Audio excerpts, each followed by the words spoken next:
এবার বলে দাও, আমি তার তাকওয়া দেখেছি, আমি তার মন দেখেছি, আমি তার পরীক্ষা করে দেখলাম সত্যি ইব্রাহিম আমাকে ভালোবেসে তার পুত্রকে কুরবানি দিয়েছে, সুতরাং কুরবানি আমার দরবারে কবুল হয়ে গিয়েছে। এবার দুম্বা সোয়া দাও, এই দুম্বা কুরবানি হয়ে যাবে। তার সন্তানাদি যারা পৃথিবীতে আসবে সবাই দুম্বা কুরবানি দিয়ে আমি আল্লাহকে খুশি করবে, পশু কুরবানি দিয়ে আমি আল্লাহকে খুশি করবে। সন্তানার কুরবানি দিতে হবে না। আমি আল্লাহ যা চাওয়ার চেয়ে ফেলেছি। আমার আল্লাহ তাবারক ওয়া তাআলা বান্দার কুরবানির মাংস আল্লাহ নেই না, আমার আল্লাহ রক্ত নেই না, বরংস বান্দার অন্তরটা আমার আল্লাহ নেই। সুবহানাল্লাহ বলুন না। সুতরাং অন্তরটাকে সহি করে, অন্তরটাকে শুদ্ধ করে যদি কেউ কোরবানি দেয়, কোরবানিটা দিতে দেরি হবে, রক্তটা জমিনে পড়ার আগে আল্লাহর দরবারে কবুল হয়ে যাবে।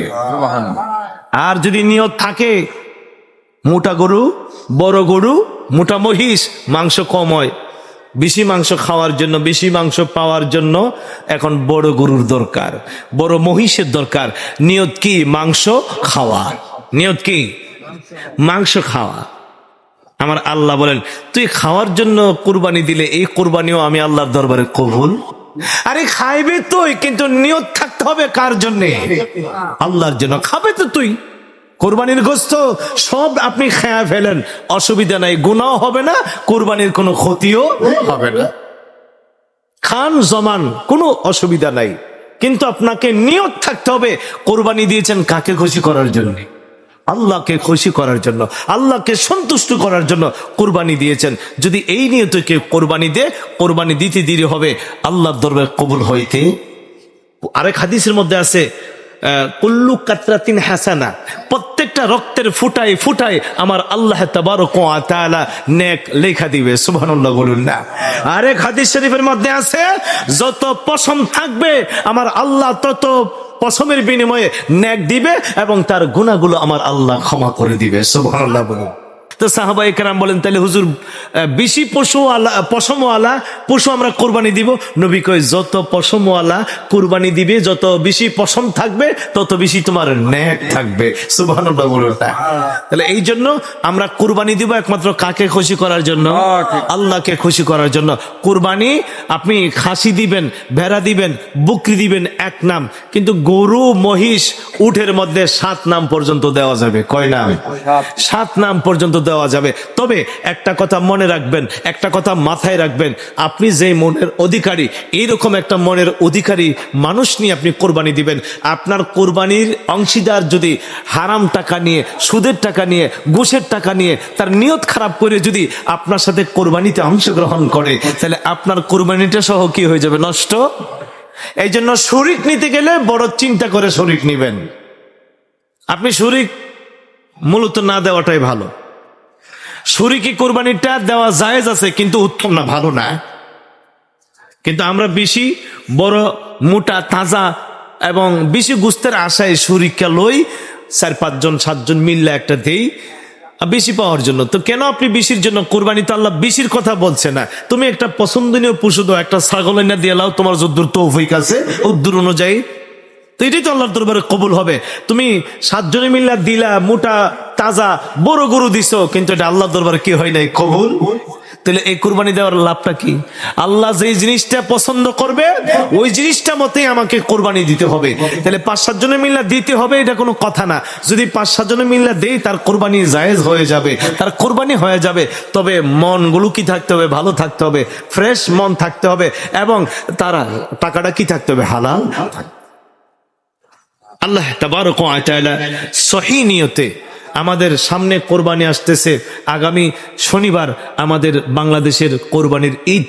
সুতরাং আল্লাহ তাআলা যাদেরকে তৌফিক দিয়েছে তারা যেন কোরবানি দেওয়ার মতো মন মানসিকতা আল্লাহ পাক দান করে। সবাই বলুন আমিন। যাদের তৌফিক নাই তারা কোরবানি দেওয়ার কোনো দরকার নাই। ঋণ করে, হাওলাত করে, অন্যের টাকা মাইরা কোরবানি দিলে এই কোরবানিতে কোনো লাভ হবে না। তাহলে কোরবানি আপনি দিবেন, এমন ভাবে কোরবানি দিবেন আপনার সাধ্য অনুযায়ী কোরবানি দিবেন। যাদের নেশাব পরিমাণ মাল থাকে তারা এই কোরবানি দিবে। নেশাব পরিমাণ মাল কি? 52.5 তোলা রূপা।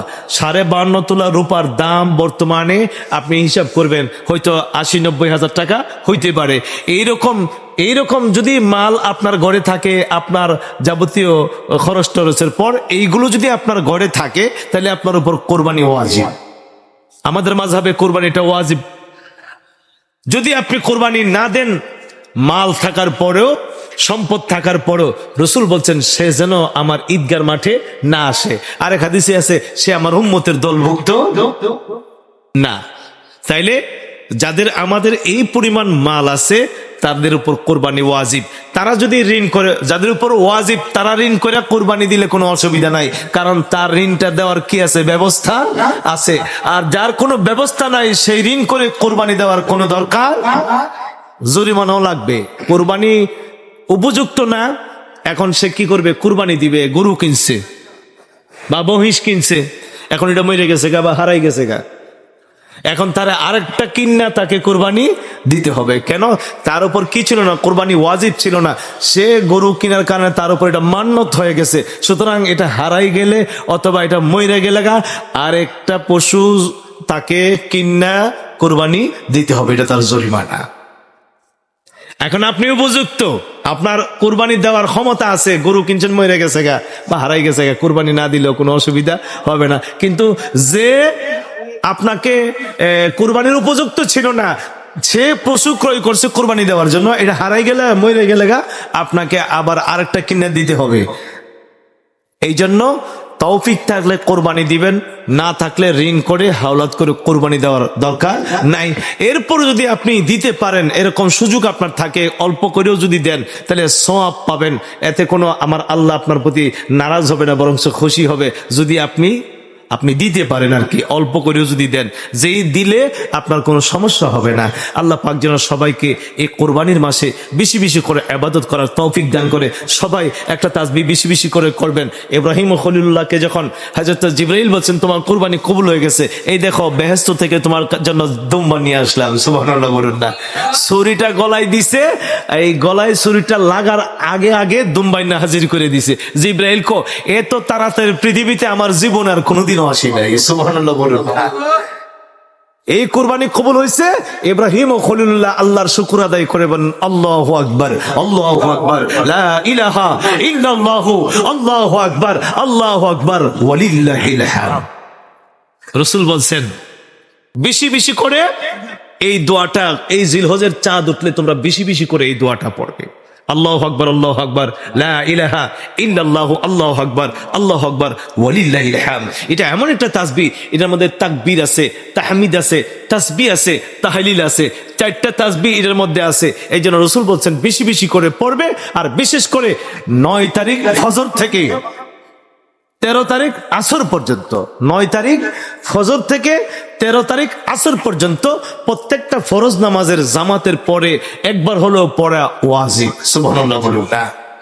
এই কথাটা মনে রাখবেন, এই তাসবিহটা বেশি বেশি করার এবং পড়ার তৌফিক যেন আল্লাহ পাক আমাদেরকে দান করে, বলুন আমিন।